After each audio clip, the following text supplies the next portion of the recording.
breathe air. अगर मैं आपको कहूँ कि there is an exercise that was so powerful that can boost your digestion, lower your heart rate and help you go to the sleep at night. Breathing technique is one of the most powerful ways to control your mind, your nervous system. So what is the first thing we do when we are born? Is we breathe in and we cry. But उसके बाद भी लोग गलत तरीके से सांस ले रहे हैं। गलत तरीके से सांस लेने से तुम्हारी लुक्स, तुम्हारी हेल्थ, स्टैमिना, एंड्योरेंस तक फर्क पड़ता है। ये कुछ सिम्टम्स है अगर तुम गलत तरीके से सांस ले रहे हो। Sleep disturbance, irregular breathing patterns की वजह से तुम्हारी स्लीप में बार बार डिस्टर्ब होती है और तुम बार बार रात को उठ जाते हो।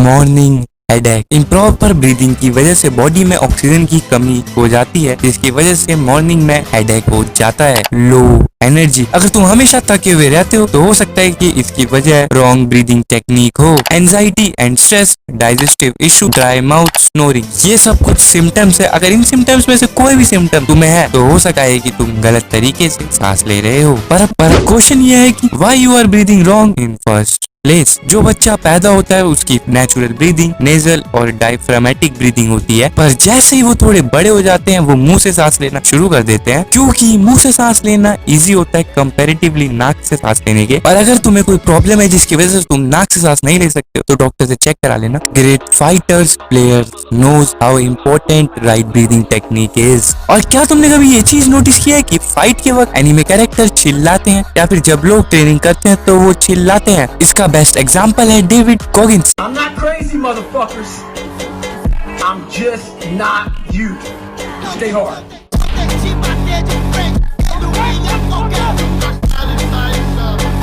You know there is a reason behind it. Anime में तो ऑब्वियसली जस्ट कूल दिखाने के लिए किया है, पर चिल्लाने से एनर्जी लेवल इंक्रीज हो जाते हैं और ट्रेनिंग ज्यादा इंटेंसिटी के साथ कर पाते हैं और अपने फिजिकल बैरियर्स तोड़ पाते हैं। तो अब वापस आते हैं ब्रीदिंग पे। तो राइट ब्रीदिंग टेक्निक क्या है आखिर? Obviously breathe from your nose not from your mouth. जब हम नोज से ब्रीथ करते हैं तब हम 20% मोर ऑक्सीजन इनटेक करते हैं कंपेयर टू माउथ। बट अगर तुम नोज से ब्रीथ कर रहे हो तो चांसेस है कि तुम प्रोबेबली फ्लाइट और फाइट मोड में ब्रीथ कर रहे हो। मतलब कि अगर तुम खाली अपनी अपर चेस्ट से ब्रीथ कर रहे हो तो तुम अपने ब्रेन को फ्लाइट और फाइट मोड पर डाल रहे हो। ये करने से तुम अपनी बॉडी में नेगेटिव स्ट्रेस हार्मोन्स प्रोड्यूस कर रहे हो। तो तुम्हें कैसे ब्रीथ करना चाहिए? You should do abdominal breathing. Abdominal breathing means you should breathe from your diaphragm. तो डीमन स्लेयर बनने के लिए तांजीरो को जो ट्रेनिंग करनी पड़ती है उसमें से एक थी उसे माउंटेन्स पे चढ़ना होता है और सुबह होने से पहले नीचे वापस आना होता है। जैसे जैसे वो हाई माउंटेन्स पे जाता है उसे ऑक्सीजन की कमी होने लगती है और उसे ब्रीथ करने में प्रॉब्लम आती है। ये ट्रेनिंग काफी सेंस बनाती है क्योंकि लैक ऑफ ऑक्सीजन की वजह से ईपीओ जो कि हेल्प करता है रेड ब्लड सेल्स प्रोड्यूस करने में वो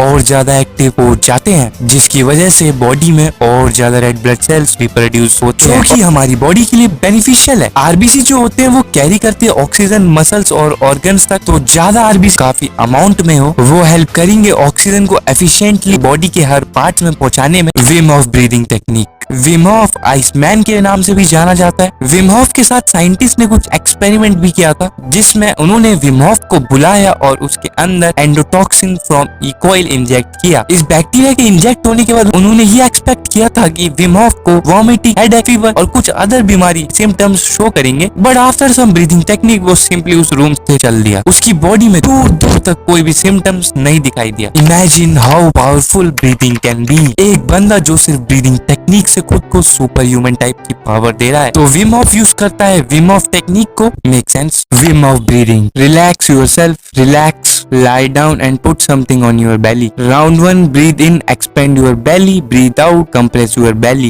Try to take as much as deep breath you can. ये तुम्हें 30 बार करना है। Then take a deep breath and hold for 30 seconds, 15 seconds. Round 2, same process. Just try करना है कि अपनी ब्रीदिंग ज्यादा टाइम तक होल्ड कर सको। फिर यही चीज तुम्हें बस 10 टाइम्स तक रिपीट करनी है। हो सकता है कि ये एक्सरसाइज करने से तुम डिजी और लाइट हेडेड फील करो। मेन सारी ब्रीदिंग टेक्निक्स के वीडियो के लिंक नीचे डिस्क्रिप्शन में दे दूंगा तो तुम एक बार देख लेना ताकि तुम और अच्छे से कर सको। ज़ेनित्सु भी इस टाइप की टेक्निक यूज करता है। जब ज़ेनित्सु पॉइजन से इफेक्ट होता है वो पॉइजन से फाइट करने के लिए अपनी ब्रीदिंग को कंट्रोल करता है। तांजीरो भी अपनी ट्रेनिंग में इन चीजों को फोड़ता है जो कि तांजीरो की लंग कैपेसिटी को मेजर करता है and lung capacity is directly link to good health. हम में से ज्यादातर लोग अपने लंग्स को अपने फुल पोटेंशियल पे यूज नहीं कर पा रहे हैं, और तुम में से बहुत से लोगों के साथ ऐसा हुआ होगा कि तुम किसी से बात कर रहे हो और बीच कन्वर्सेशन में ही तुम्हारा माइंड इधर उधर चला जाता है और तुम्हें नहीं पता कि सामने वाला पर्सन क्या बात कर रहा है। आई एम श्योर तुम्हारे साथ ये होता होगा। It because of monkey mind. हमारा मंकी माइंड फोकस करना चाहता है मिलियंस अदर थिंग्स पे रादर देन प्रेजेंट मोमेंट के। हमारा मंकी माइंड हमेशा इधर से उधर कुछ ना कुछ सोचता रहता है, तो हमें अपने मंकी माइंड को कुछ फोकस करने के लिए देना होगा। And what is always there for you to focus on, जिस चीज पर तुम कभी भी फोकस कर सकते हो बिना किसी प्रॉब्लम के, इट्स योर ब्रीदिंग। चाहे तुम किसी भी सिचुएशन में क्यों ना हो, you can always focus on your breathing. जब भी तुम्हारा माइंड इधर उधर जाने लगे, तुम अपनी ब्रीदिंग पे कॉन्सेंट्रेट कर सकते हो। इससे तुम एंटायरली अवेयर हो जाओगे प्रेजेंट मोमेंट के। You can use this breathing techniques to fight with your monkey brain. ये कुछ ब्रीदिंग टेक्निक्स है from TED talks. Water breathing. Water breathing में तुम्हें 4 काउंट तक इनहेल करना है और 4 काउंट तक एक्सहेल करना है। ये ब्रीदिंग तुम्हें 1 मिनट में 4 से 6 बार करनी है। ये हाफ है तुम्हारी नॉर्मल ब्रीदिंग रेट से। It's balances your nervous system. Water breathing को तुम कभी भी कर सकते हो any time. Whisky breathing.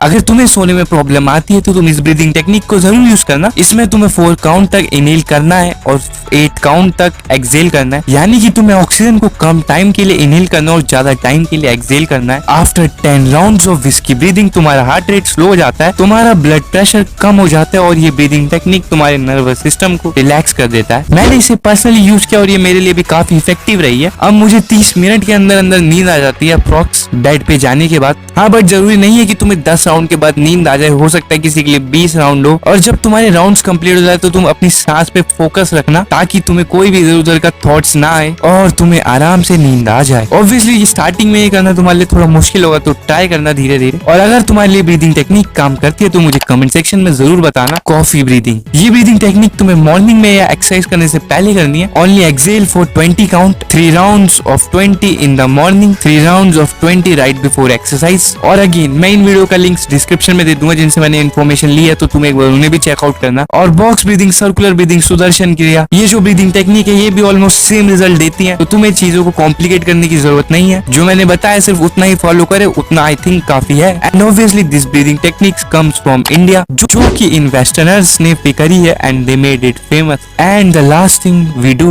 When we die is we breathe out and other people cry, and we live in between this first and last breath. Subscribe and like.